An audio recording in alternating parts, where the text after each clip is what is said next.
Archaeological Research Services Ltd was recently commissioned to undertake a historic building recording of the Maltings, 2B Lee Road, Gainsborough.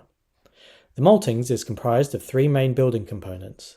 Building 1 relates to the long malt house structure positioned against Lee Road.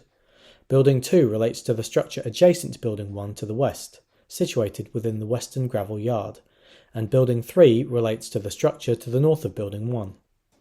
The site likely dates to the late 18th century, with Building 1 representing the earliest of the structures on site. This is evidenced by the presence of narrow hand-thrown bricks as well as the segmental arches, which are indicative of this period.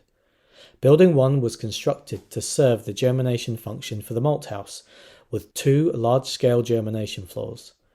The next structure present on site was likely Building 3, with the ground floor of this building constructed of hand-thrown red and orange bricks. This building was likely added in the early 19th century.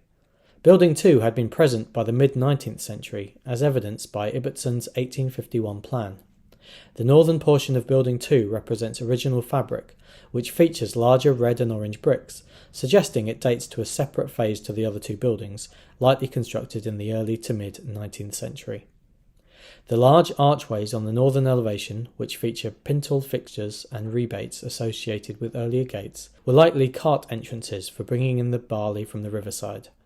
In the early 20th century, the redevelopment of Building 3 as an office had taken place, which saw the building's eastern elevation and upper floors rebuilt with machine-cut red and orange brick, with 12 light, timber-framed sash windows installed.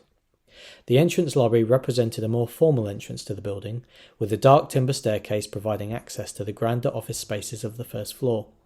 The ground floor rooms were likely used as a foreman's office, where the workers could keep an eye on carts entering the building complex. The mid to late 20th century saw further changes to the site, with the demolition of a number of the earlier buildings. The 1969 Ordnance Survey map highlights that Building 1 was being used as a sack house, with the majority of the earlier malt house buildings demolished by this date.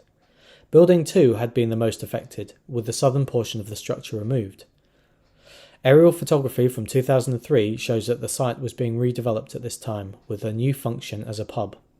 This saw the extensive rebuilding of the southern portion of Building 2, as well as the addition of the balcony and extension to the western elevation. The historic building recording was undertaken to support the conversion of this building for residential apartments.